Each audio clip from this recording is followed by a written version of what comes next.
If you're looking for ideas to get organized in your workshop, watch this video and I will show you how I made these several tool holders for the French Cleat wall system. I will go through each tool holder to show you how I made it so you can replicate it to get organized in your shop. So stay tuned. Are you ready? 3, 2, 1, go!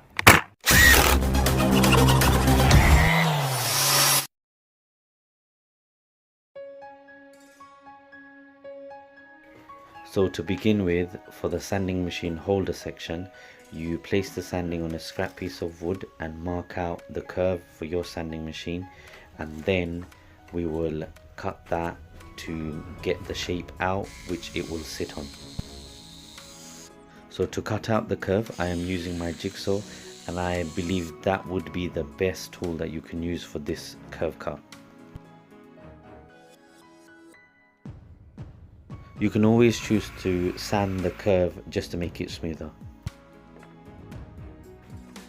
Now the scrap piece you see me attaching now with my nail gun is to create a space between the holder and the backboard, so then there's a space for the sanding machine to slot into.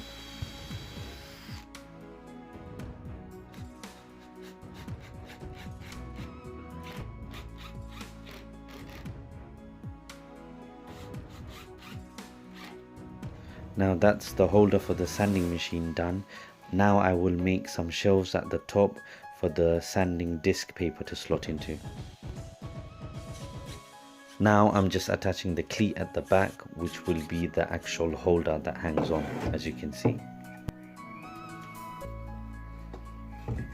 I'm really happy with the way this came out, very neat. Now for the top shelves. Now I'm just making shallow passes to make the slots for the shelves to go in for the placement of the sanding papers. This is actually a chipboard melamine piece off of a cupboard. When making this part of the holder, I make a very big mistake. You will see very soon. Most of the slots were easy fit, but some you'll notice it was a bit of a tight squeeze. So obviously maybe the squaring wasn't exact, but it was fine for what I was going to use it for. And finally, let's slot some sanding discs in. Oh, it doesn't fit because the edging is too thick.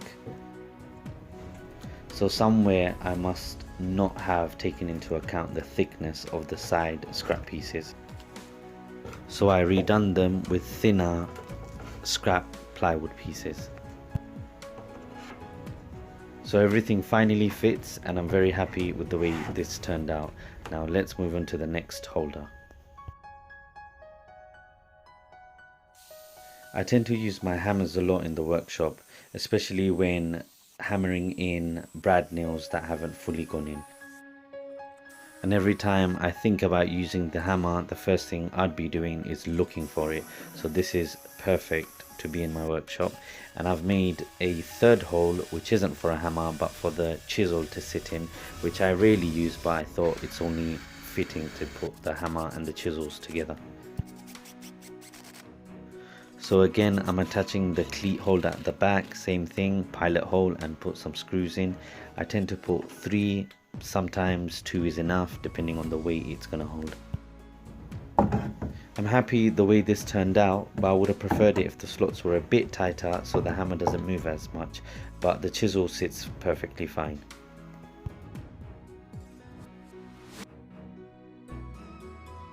I tend to use my speed squares and set squares quite often in the workshop to mark out straight lines, and ironically when making this holder for it, I'm using the set squares to make a straight line.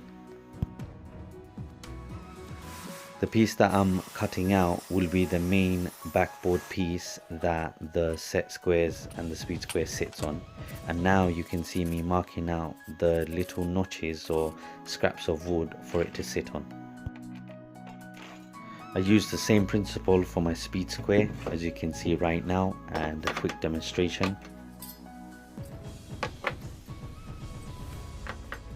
The workshop and the arrangement of the tools is starting to look very neat already, so I'm very happy with the way these holders are turning out, so let me show you how I make the next one.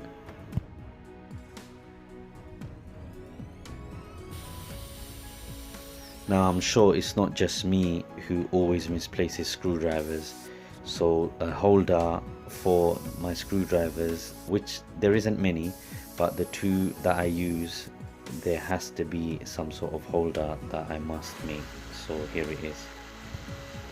So I decided to first do those notches and then hang the screwdrivers by the handle, but it turned out the notches were too big, so I scrapped that idea and just went for straight holes that you slot in. That's the tool holder done. Now let's load it up.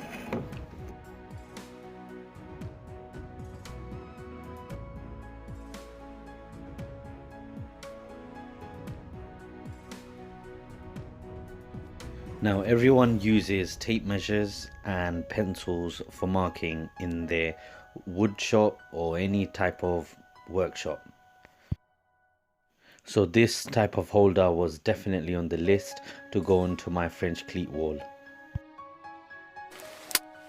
So for the pencils to sit, I made a little compartment right next to the shelf where the tape measures will sit.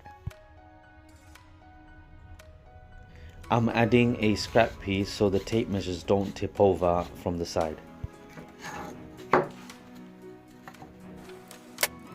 Let's just cover the back with some pin nails, and then I'm going to add the cleat holder at the back.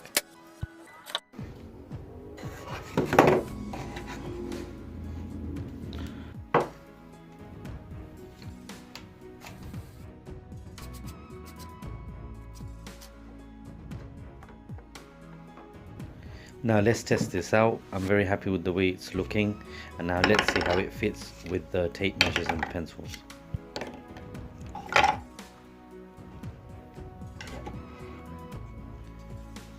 Nice snug fit. I'm very happy with the way it turned out. Quick and easy to grab and go.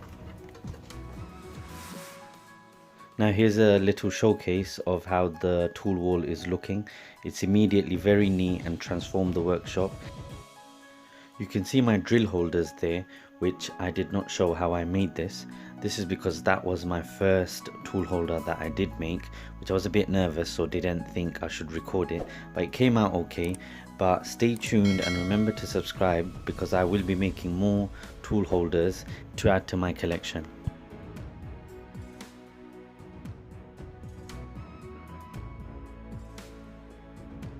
Thank you for watching, guys. Hope you guys enjoyed it. Remember to click like and comment in the comment section below just to let me know what you guys think of this whole video.